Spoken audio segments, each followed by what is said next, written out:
Welcome back to Left Anchor. For this podcast, I am Alexi the Greek. Yeah.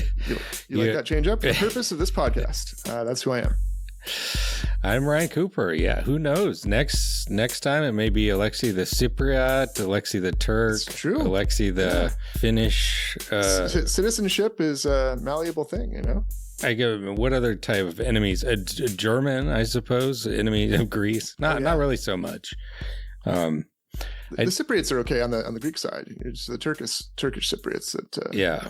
I did read the other day that Greece has one of the biggest arsenals of military equipment in the EU because they've been at daggers drawn with Turkey for like 40 years. Sure. But, you know, I put my money on Greece in that confrontation. I think that they're small but mighty, you know. Yeah. They whipped the Italians in World War II so bad that Hitler had to get involved, you know. Yeah, shoot, compared to the French under occupation, the Greeks were a fucking just a nightmare to never occupy. It's like Afghanistan. Don't do it. Don't try to conquer Greece. You will regret it. Anyway, we're getting off track here. So we're on that note, full employment. Full employment. Yeah, the thing that Greece knows a lot about not achieving very frequently. Yeah, there was a different kind of conquering done by the neo-colonial rule of the Troika, right? Yeah, don't take your enemy's currency. It often tends to work out not so well.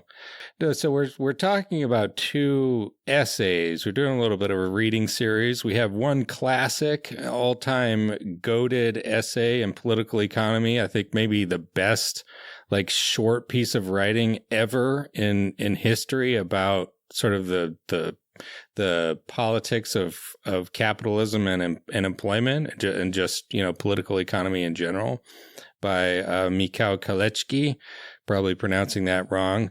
I tried to look it up, but, you know, you never know. Polish economist who, I don't know, lived from the 1940s to 1970s, something like that. Right? Yeah, he was kind of I believe he described himself as a Marxist Keynesian or Keynesian Marxist, something like that. But he did a lot of fairly pioneering work in that area, some of it kind of anticipating Keynes in some areas, but was sort of on the fringes, like from where he came from and you know, not having like the connections that Keynes did. Keynes being an ultra elite in the British Empire when, you know, he was at the prime of his career and involved like with, you know, financing World War I and World War II and, you know, having a direct hand in designing the global trade system at Bretton Woods in 1948. You know, Kalecki just didn't have any of that kind of opportunity, but he was a very insightful guy. He probably couldn't party like Keynes either, not the socialite, not that level. Few people could. I don't think that most people could stomach that level of debauchery. He was. You read Zach Carter's book, The Price of Peace, I think it's called the biography. Great biography. Love Zach, good friend. But yeah, you know, he spent some time in the archives and like the first third of it is all about the parties and the sex that Keynes was having with everybody, his Bloomsbury group. That's where he first thought about supply and demand, if you know what I'm saying. That's right. Who's supplying what and who's demanding what? You know, you need to set up a marketplace. Oh, geez, Louise.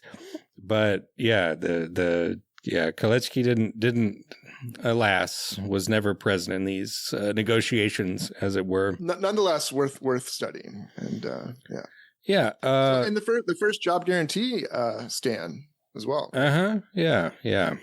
It's one of those, you know, ideas that crops up across many times and places. The other essay we're reading, it's by Vanessa Wills, and it's in Spectre magazine. It's called Experience as the Best Teacher. It's all about Joe Rogan. The maybe not the intellectual we need, but the intellectual we deserve at this particular time. And here's the subtitle, because you know you love a subtitle. I do. Joe Rogan, Bourgeois Skepticism and Knowing Reality, which gives a hint that she's a political philosopher. And along Peter Thiel and Elon Musk and Joe Rogan, you get some David Hume in there and some understanding of ideology. Some John Stuart Mill. That's right. And so I thought we could revisit Kalecki, the essay, I forget if I said, The Political Aspects of Full Employment. I believe he gave it as a speech, actually, to start with, but, we'll link to it. Like this, I think, is a foundational text for any type of, leftist thinking. It is like an astonishingly dense and penetrating piece of analysis that's got all kinds of incredible insights. I think he delivered it in 1943, and like he predicts all kinds of stuff. Like that means I was wrong about when he was born. He was definitely not born in the 40s. Yeah, his career was from the 40s. Yeah. From he was the probably 40s. born in the 20s. Yeah, something like that. And so, he's looking backwards from the World War II, and, you have at that point full employment in, the United States, the UK, and looking back at the Great Depression and why the Great Depression lasted so long. So you're in 43 and the Great Depression starts taking hold in 1929, and you had most of a decade of prolonged unemployment, business failures, just economic calamity across the developed world, in the United States, in Europe, in Britain, and of course, the poorer countries suffered as well. They were, sort of immunized from it insofar as a lot of their population was still doing subsistence agriculture. So in the last resort, you can just go back to the farm and live off the land. And that's not exactly you're just too poor to be affected by the market at that point. And yet, as he notes, which is correct, that big business opposed all of the schemes that were proposed under, when Hoover was president in the United States, and then, when Franklin Roosevelt took power and actually started doing some of this stuff, big business hated all of these ideas. That you could stimulate the economy, that you could restore economic production and full employment by basically the Keynesian stimulus remedy. Right.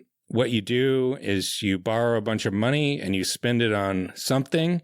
You spend it on. There's two different categories, right? There's public investment, and so you build hospitals or roads. There's things we think of as public investment, and then there's basically subsidizing mass consumption, right? Yeah. Paying for some of the things or for the things that otherwise would have to come out of pocket for consumers. And those are the two ways that the government can spend and intervene, and that boosts employment, but it also boosts wages.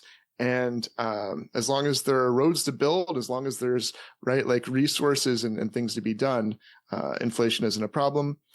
And so the question becomes: this is also good for capitalists. The profits go up. This is something that shouldn't, on its face, be something that the capitalist class, the industrial leaders, are against, and yet they are. And so that's kind of part of the quandary he's digging into. Yeah, yeah. And there's a joke I wanted to mention from Keynes that I always want to bring up at every possible opportunity.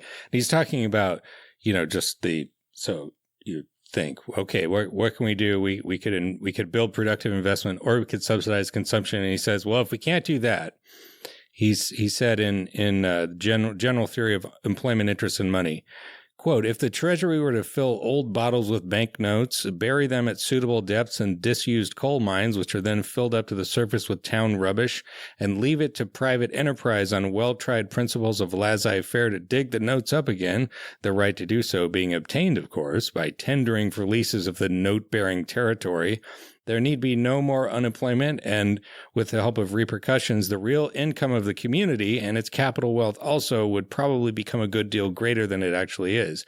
It would indeed be more sensible to build houses and the like, but if there are political and practical difficulties in the way of this, the above would be better than nothing. And that Keynes was a witty guy. I like that. That's the end of the preview, folks. As usual, we like to mention that this podcast is sponsored by the American Prospect Magazine. So if you want to listen to the whole thing, you can subscribe at $5 a month if you want that, plus a free subscription to the website, plus the opportunity for a steeply discounted print subscription. You can do that if you so wish at $10 a month. And otherwise, thanks for listening. We'll see you next time.